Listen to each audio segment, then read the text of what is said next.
call Keenan.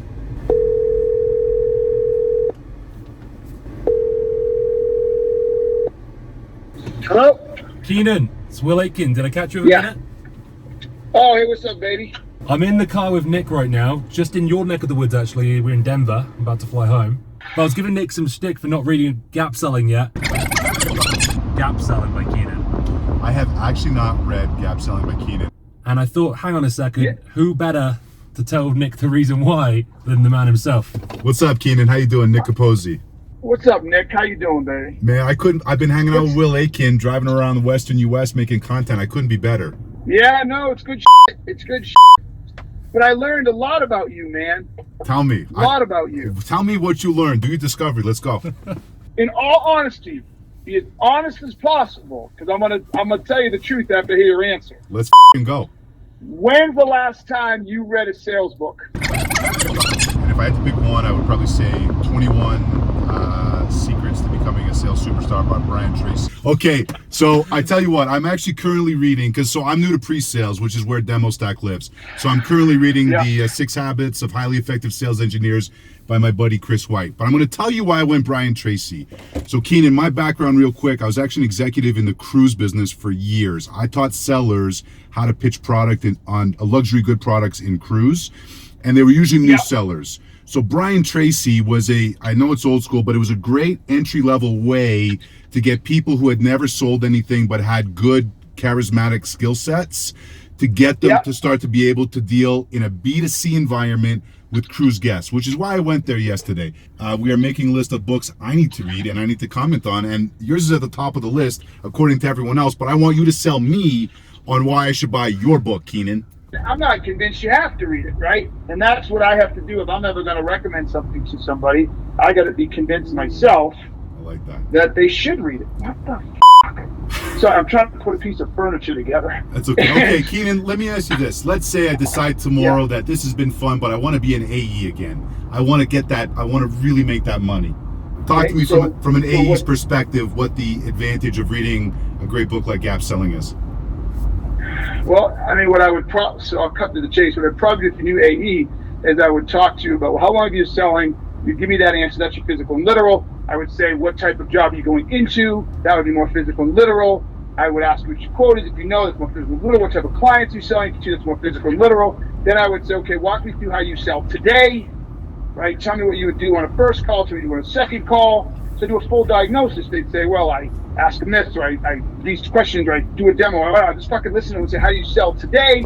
Then once they tell me how they sell today, I diagnose that like I was doing to you. What do you mean you do a discovery of? What do you mean you ask questions? What type of questions? What information are you looking for? Right. And I'd ask, what do you know about the current buyer today? When I was done with all of that, it would be very clear to me why they should buy, and I would give them a custom solution or a custom argument on why they should buy Gap Selling for them, right? Well, you said that you do these 3 things. Those 3 things are going to cause you problems down the road, and here's why. Got it. Right? So I don't recommend it. So you want to read Gap Selling because if you don't, you're going to continue to do those 3 things or whatever, and those 3 things are going to cost you. Let me walk you through why they're going to cost you. Right? And then I'll say, now you also said you do this. So I'm going to recommend Gap Selling for these reasons. It talks about doing a discovery this way, blah, blah, blah. Because what's going to happen if you don't is you're going to lose on price. Now I'll go back to the physical and literal. Because you're in this particular space that is a bit perceived as commoditized, if you don't do Gap Selling correctly, they're just going to run you right down to price. You won't be able to defend it.